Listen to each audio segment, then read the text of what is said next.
Reggie Barlow. It's Bob and Tony here in Eastern Connecticut. Welcome to the show, Reggie. Hi, Reggie. Hey, thanks for having me. How you guys doing?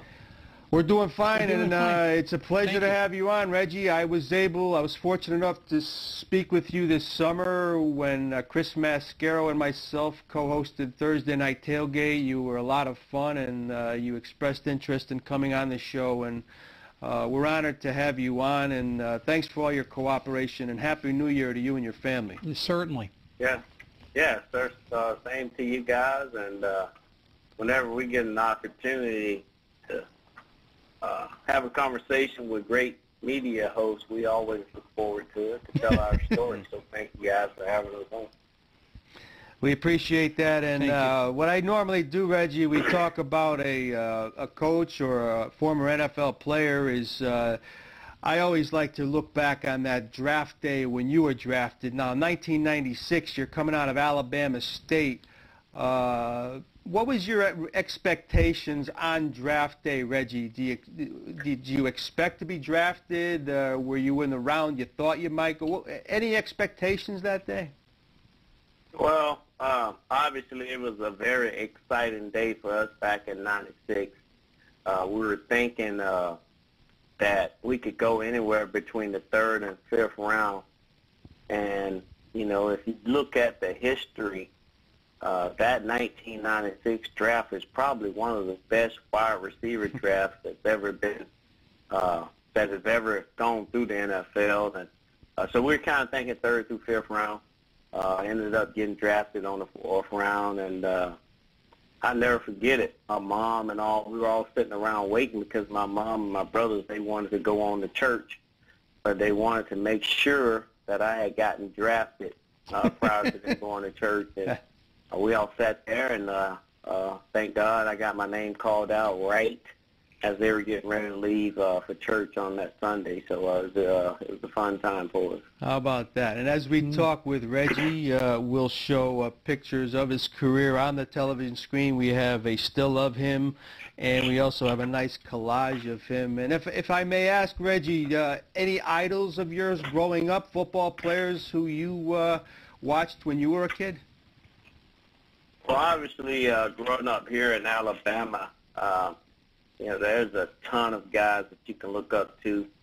Just locally here at Alabama State, me in high school, really admiring this guy by the name of Reggie Brown, that I really thought played the game the right way. But on the national scene, it was Tim Brown.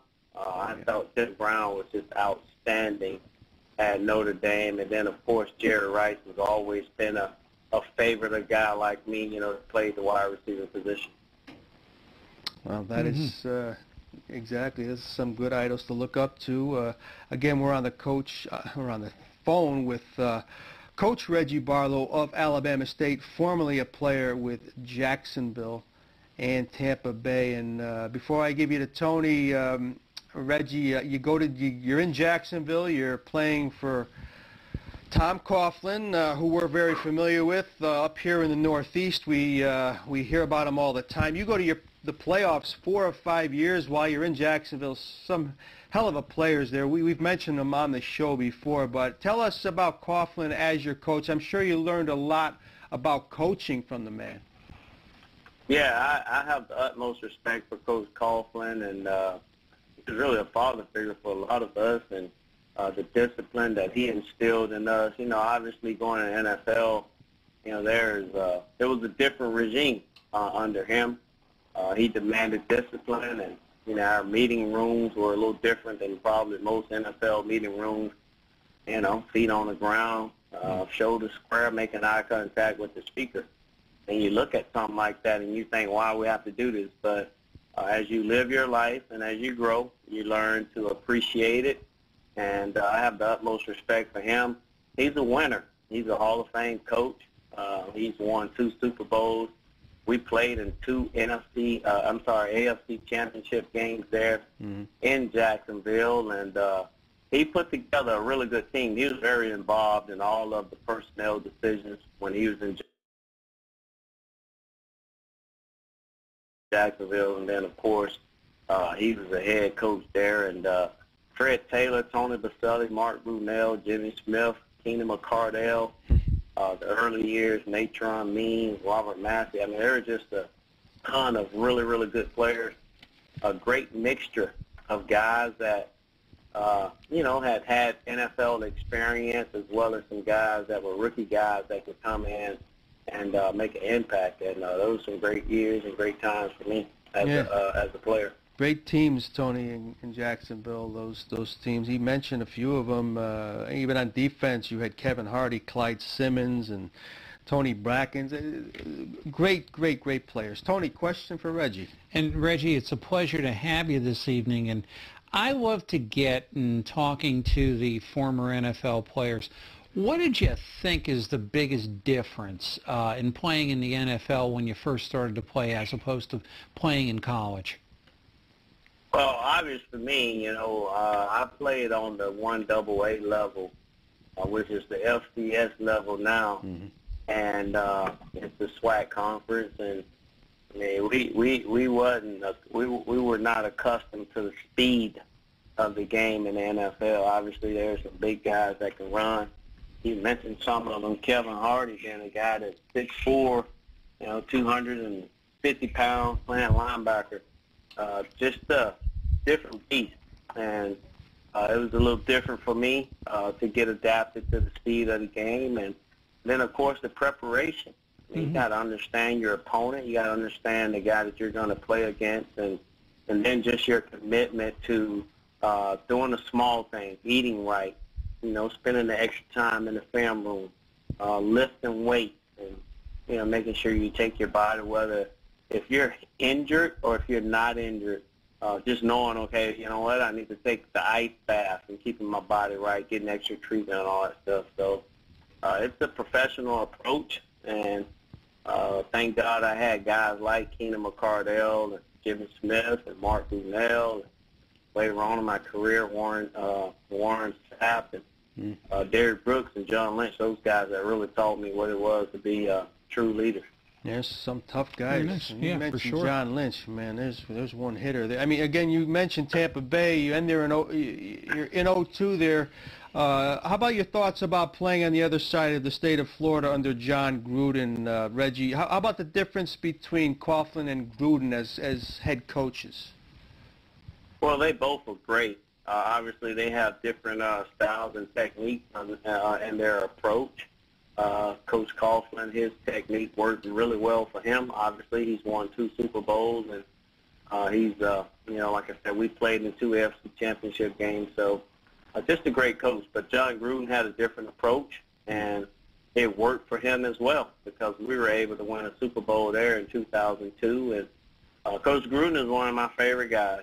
His genuine enthusiasm and his passion for the game, his approach, and his motive and the way that he get guys to play for him is outstanding. And what he's done over his career as a head coach and what he's done now as an announcer is just great to see. And maybe one of these days he'll get back in coaching.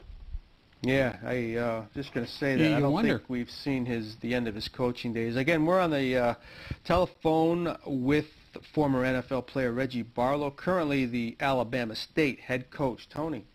And Reggie, more than one player has come on. Actually, I've asked the question. More than one player has stated that players leaving the game often have a very rough time adjusting to whatever you want to call it, their next career or life in general. It's, maybe not hearing the cheers, or maybe it's, not having the money that they had. And did you have those difficulties, and do you know players that are having such challenges, and why is that? It's such a sad situation. Well, I mean, it's obviously, playing in the NFL, you're going to make a lot of money, and you're going to make a lot in a short period of time. I mean, the average retirement rate when you leave the game, you're talking about guys that are 30 years old. Most people retire when they're 60, 65. So you're talking about leaving the game, and obviously you made a lot of money playing, but when you leave the game, 98, 99% of us won't make that type of money in our next profession.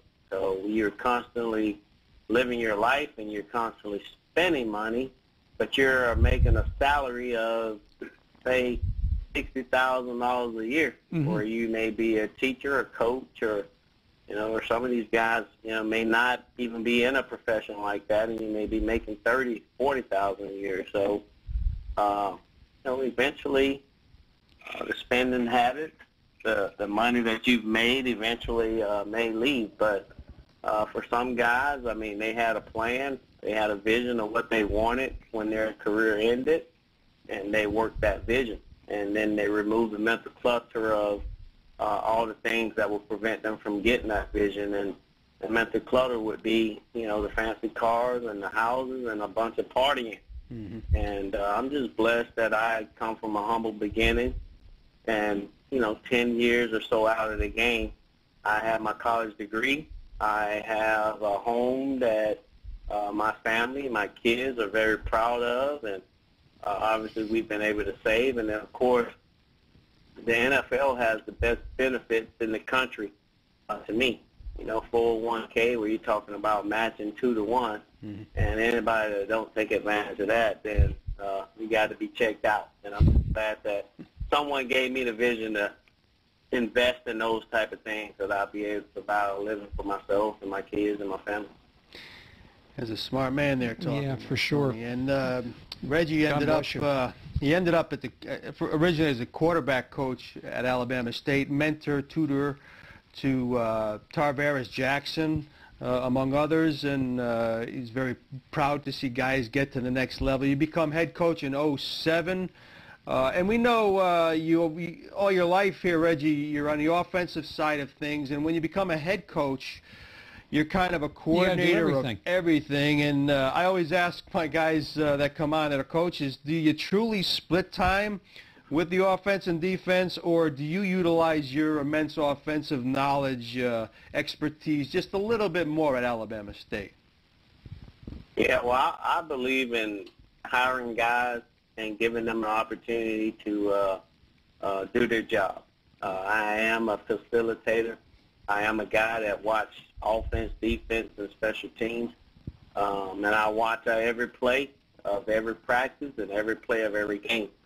And, of course, I give my input on those plays, but I'm very confident in the guys that I've hired as offensive coordinator, defense coordinator, and special team coordinator to get the job done. And, I don't ever want to read that I don't have confidence in the guys that I've hired, Obviously, in staff meetings, you make comments. You let guys know some of the things that you might see. But I really hire the guys and give them an opportunity to work. And there are some times in those game-type situations where you got to make an executive decision. Hey, let's run the ball. Or, hey, let's not, blitz this time. Or let's not, sky kick it. And, those are the things that the head coaches are made to be able to make those decisions, and that's what I do. But other than that, I have full confidence in the guys that I hire, and I really allow all our position coaches to do their job. And the program is showing it, Reggie. You have 7 or more victories, 4 years in a row. It must be very exciting to see your hard work pay off this past season. I was just doing a little looking at your team this past season. You had some very good players. You had an Isaiah Kroll who had 15 touchdowns. Tony, him and a gentleman named Malcolm Cyrus combined for over 2,000 yards rushing. Wow, great. Quarterback Daniel Duhart, 18 touchdowns. You averaged 33 points per game. Reggie, and it was a very good season. You lost your first 2 games, too, and then you win 6 straight, and scheduled Kentucky this year. That was it was some kind of year in every way for you this year.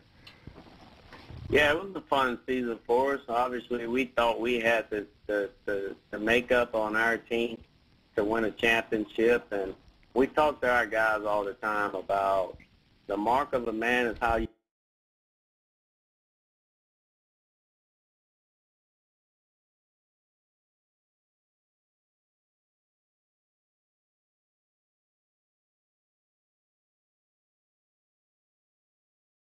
you show up, and not just when things are great, but how you show up when you're 0-2 and you're facing a little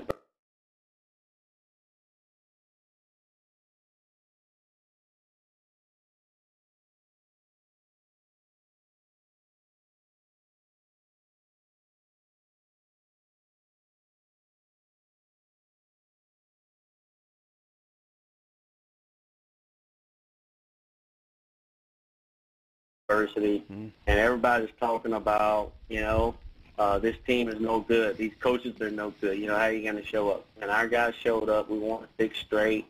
We were able to finish our conference at 7-2, 8-4 overall. And you want to win it all every year, but it's part of it. And there are some guys on our team that had great character.